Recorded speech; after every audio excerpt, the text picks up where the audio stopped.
સ્વાગત છે સમાચાર જોઈએ પાટણથી સાંતલપુર તાલુકામાં ધોધમાર વરસાદે મુશ્કેલી વધારી છે। ભારે વરસાદના કારણે ખેતરનો પાક પાણીમાં ગરકાવ થયો છે। ખેડૂતોના પાક પાણીમાં ગરકાવ થતા ચિંતા વધી છે। ખેડૂતોએ મહા મહેનતે કપાસ, ઘાસચારો, કઠોળ અને મગફળીનું વાવેતર કર્યું છે, તો ધોધમાર વરસાદે ખેડૂતોની મહેનત પર પાણી ફેરવી નાખ્યું છે। કપાસ, ઘાસચારો, કઠોળ, મગફળીનું ખેડૂતો દ્વારા વાવેતર કરવામાં આવ્યું હતું, પણ ખેતર જળબંબાકાર છે। ધોધમાર વરસાદે ખેડૂતોનો મહામૂલો પાક મહેનતને પાણીમાં ફેરવી નાખી છે।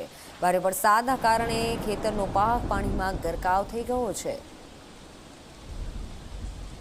પાટણ શહેર સહિત જિલ્લાની અંદર જે પ્રકારે ખાસ કરીને વાત કરવામાં આવે તો સાંતલપુરની અંદર 17 ઇંચથી પણ વધુ વરસાદ ખાબકવા પામે છે। કેમેરામેન નિકેશ કે દ્રશ્ય બતાવે કે જે પ્રકારે સાંતલપુરની અંદર જે 17 ઇંચ વરસાદ વરસવાના પગલે જે ખેતરો છે તે બિલકુલ બેટની અંદર ફેરવાઈ ગયા હોય તે પ્રકારના દ્રશ્યો અહીંયા જોવા મળી રહ્યા છે।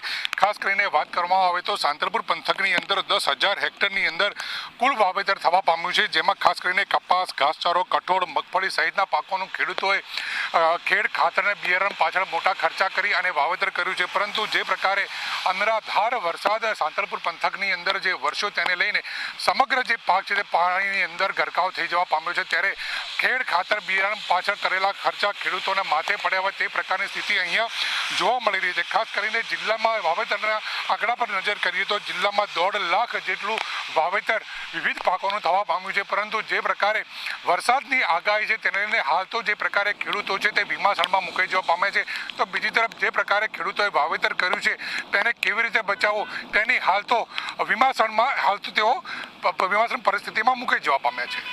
પ્રેમલ ત્રિવેદી, જીમડિયા, પાટણ।